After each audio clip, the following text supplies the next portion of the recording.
Hello नमस्कार दोस्तों। आप सभी का स्टडी विद संतोष में हार्दिक स्वागत है। जैसे कि पिछले लेक्चर में हमने चैप्टर नंबर 7 कंप्लीट कर लिया था साइंस में, और अब है चैप्टर नंबर 8 है। तो एट्थ चैप्टर का नाम है कि आनुवांशिकता एवं जैव विकास। तो ये जैव विकास वाला पोर्शन था, ये पहले था, अब ये जैव विकास वाला पोर्शन हट चुका है। तो अब अपन जो पढ़ेंगे ओनली आनुवांशिकता के बारे में पढ़ेंगे और जैव विकास को छोड़ देंगे। ठीक है। जो नई बुक है 2023-24 की, उसमें जैव विकास को हटाया गया है। ठीक है। तो अब देखते हैं कि आनुवांशिकी क्या होता है। देखो, यह दो प्रकार के होते हैं, आनुवांशिकता या वंशागति, या विभिन्नता या विविधता, बात एक ही होती है। अब इसमें देखते हैं विभिन्न लक्षणों का पूर्ण विश्वसनीयता के साथ वंशागत होना। इसमें है ये जनक और संतति के लक्षणों की असमानता की अवस्था है। नेक्स्ट है, अब ये भी दो प्रकार की होती है कि शारीरिक कोशिका विभिन्नता, यह शारीरिक कोशिका में आती है, यह अगली पीढ़ी में स्थानांतरित नहीं होते हैं, जैव विकास में सहायक नहीं है। नेक्स्ट है, इन्हें उपार्जित लक्षण भी कहा जाता है। अब इसमें इधर की साइड देखते हैं कि यह जनन कोशिका में आती है, यह अगली पीढ़ी में स्थानांतरित होते हैं और जैव विकास में सहायक हैं। और नेक्स्ट है, इन्हें आनुवांशिक लक्षण भी कहा जाता है। अब देखो, अब अपन इनके उदाहरण देखते हैं। इनके हैं कानों में छेद करना, कुत्तों में पूंछ काटना, और यह है मानव के बालों का रंग, मानव शरीर की लंबाई। अब नेक्स्ट है जनन के दौरान विभिन्नताओं का संचयन। देखो, जनन के दौरान विभिन्नताओं का संचयन।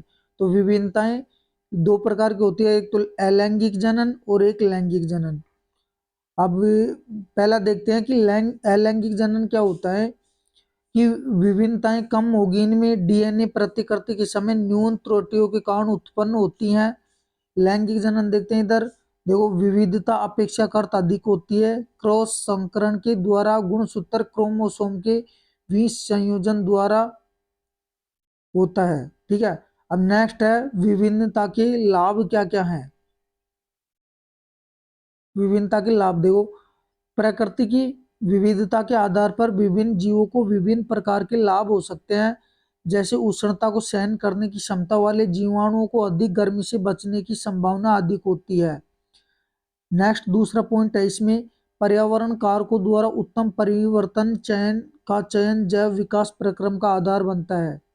अब देखते हैं आनुवांशिकता की। आनुवांशिकता में देखते हैं जीव विज्ञान की वह शाखा जिससे एक जीव के लक्षणों का उसकी संतति में वंशागत होने तथा उसमें उत्पन्न विभिन्नताओं का अध्ययन किया जाता है।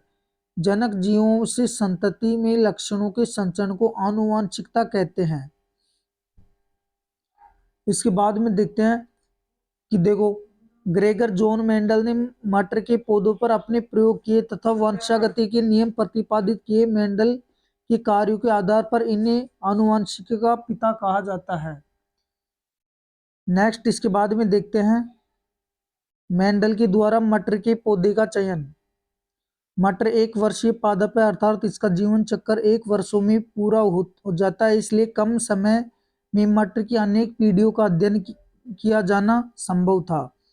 नेक्स्ट सेकंड पॉइंट है इसमें, मटर का फूल द्विलिंगी है, इसमें स्वपरागण के द्वारा समयुग्मनजी शुद्ध पादप का वंश क्रम सरलता से प्राप्त किया जा सकता है। थर्ड पॉइंट है, इसके फूलों में विपुंसन विधि द्वारा कृत्रिम पर परागण आसानी से किया जा सकता है। नेक्स्ट फोर्थ पॉइंट है इसके अंदर, इसके पौधे में विभिन्न विपरीत विपर्यासी लक्षणों के जोड़े पाए जाते हैं। अब नेक्स्ट है मेंडल के वंशागति के नियम। देखो, इसमें फर्स्ट नियम है प्रभाविता का नियम। इस नियम के अनुसार जब परस्पर विरोधी लक्षणों वाले एक ही जाति के दो पौधों या जनकों के बीच संकरण कराया जाता है तो उनकी प्रथम पीढ़ी की संतानों में विरोधी लक्षणों में से प्रभावी लक्षण तो प्रकट हो जाते हैं तथा अप्रभावी लक्षण दबा रहता है। नेक्स्ट इसके बाद में है पृथक्करण का नियम। सेकंड नियम है वह है पृथक्करण का नियम। देखो, इस नियम के अनुसार जब दो विपरीत लक्षणों वाले शुद्ध नस्ल के एक ही जाति के पौधों या जनकों के बीच संकरण कराया जाता है तो उनकी प्रथम पीढ़ी F1 के पौधे प्रभावी संकरण होते हैं और प्रभावी लक्षण को प्रकट करते हैं। उनकी दूसरी पीढ़ी F2 के पौधों की एक निश्चित संख्या 1:2:1 फिर शुद्ध हो जाती है, अर्थात ये लक्षण दूसरी पीढ़ी में पृथक हो जाते हैं। अब इसका जो थर्ड नियम है वो है स्वतंत्र अपव्यूहन का नियम। इस नियम के अनुसार जब दो जोड़ी विपरीत लक्षणों वाले एक ही जाति के दो पौधों के बीच परागण द्वारा एक ही साथ संकरण कराया जाता है तो उनमें विपरीत लक्षणों का जोड़ा स्वतंत्रता पूर्वक अपना प्रदर्शन करता है। इसके बाद में नेक्स्ट है मेंडल का योगदान। इसके बाद में मेंडल का योगदान देखो, मेंडल ने वंशागति के कुछ मुख्य नियम प्रस्तुत किए। मेंडल को आनुवंशिक के जनक के नाम से जाना जाता है। मेंडल ने मटर के पौधों के विपर्यासी 7 विकल्पी लक्षणों का अध्ययन किया जो स्थूल रूप से दिखाई देते हैं।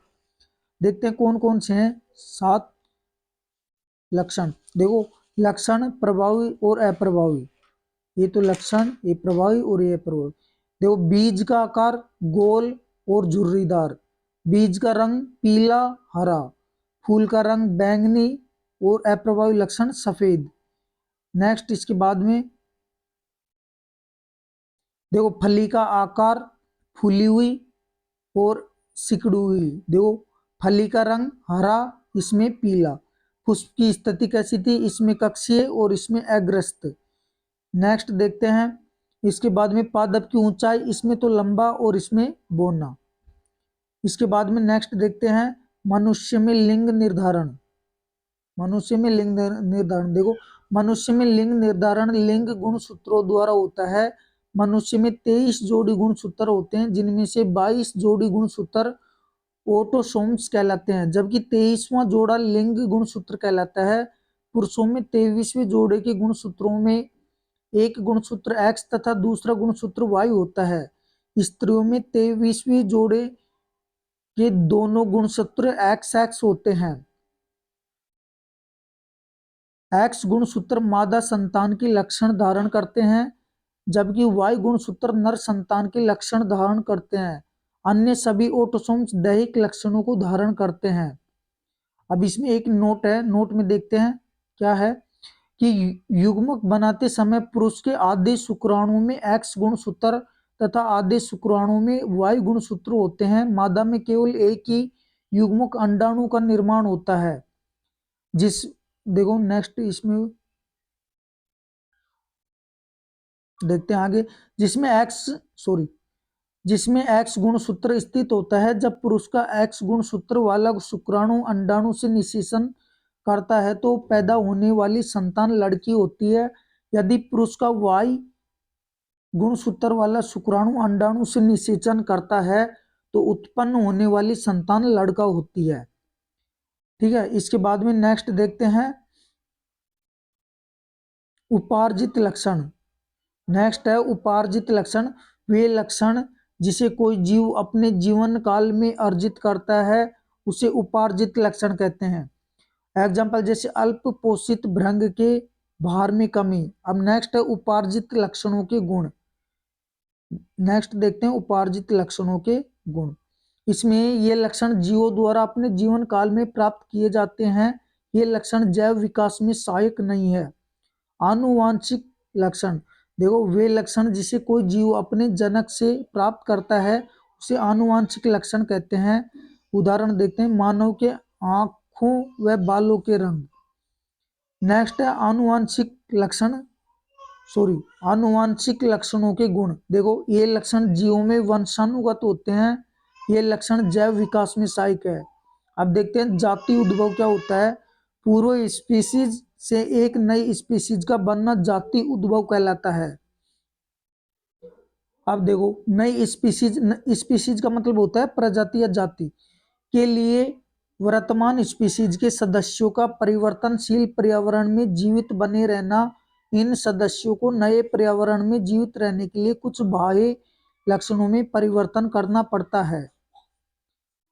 इसके बाद में देखते हैं अब जाति उद्भव का कारण क्या क्या है। पहला है आनुवांशिक विचलन। देखो, किसी एक समष्टि की उत्तरोत्तर पीढ़ियों में सापेक्ष जीन्स की बारंबारता में अचानक परिवर्तन का उत्पन्न होना आनुवांशिक विचलन कहलाता है।